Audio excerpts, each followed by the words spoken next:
Tailypo, retold by S.E. Schlosser. Way back in the woods of Tennessee lived an old man and his 3 dogs, Uno, Eno, and Cumtico Calico. They lived in a small cabin with only one room. This room was their parlor, and their bedroom, and their kitchen, and their sitting room.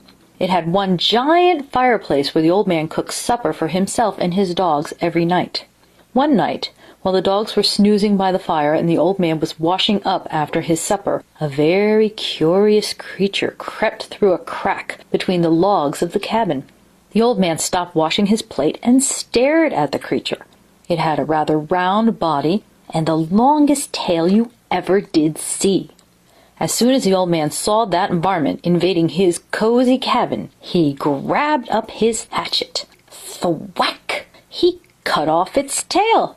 The creature gave a startled squeak and raced back through the crack in the logs. Beside the fire, the dogs grumbled a bit and rolled over, ignoring the whole thing. The old man picked up the very long tail. There was some good meat on that tail, so he roasted it over the fire. Cumtico Calico woke up when she smelled the tail cooking. She begged for a bite, but after the old man had his first taste, he couldn't bear to part with a single mouthful. Cumtico Calico grumbled and lay back down to sleep. The old man was tired, so he finished washing up and went back to bed. He hadn't been sleeping too long when a thumping noise awoke him. It sounded like an animal was climbing up the side of his cabin. He heard a scratch, scratch, scratching noise like the claws of a cat, and then a voice rang out. "Tailypo, Tailypo, all I want's my Tailypo." The old man sat bolt upright in bed. He called to the dogs, "Hut, hut, hut," like he did when they were out hunting. Uno and Eno jumped up immediately and began barking like mad. Cumtico Calico got up slowly and stretched. She was still mad at the old man for not giving her a bite at the tail. The old man sent the dogs outside. He heard them trying to climb the cabin walls after the creature. He gave a squeal, and he heard a thump as it jumped to the ground and raced away, the dogs chasing it around the back of the cabin and deep into the woods.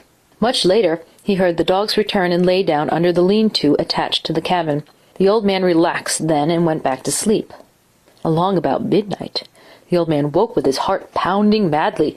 He could hear something scratch, scratch, scratching right above his cabin door. "Tailypo, Tailypo, all I want's my Tailypo." The voice was chanting rhythmically against the steady scratch, scratch, scratch at the top of the door. The old man jumped up, yelling, "Hut, hut, hut," to his dogs. They started barking wildly, and he heard them race around the corner of the house from the lean-to. He saw them catch up with a shadowy something at the gate in front of the cabin. The dogs almost tore the fence down trying to get at it. Finally, Cumtico Calico leapt onto a stump and over the fence, Uno and Eno on her heels, and he heard them chasing the creature way down into the big swamp. The old man sat up for a while, listening for the dogs to return. About 3 in the morning, he finally fell asleep again.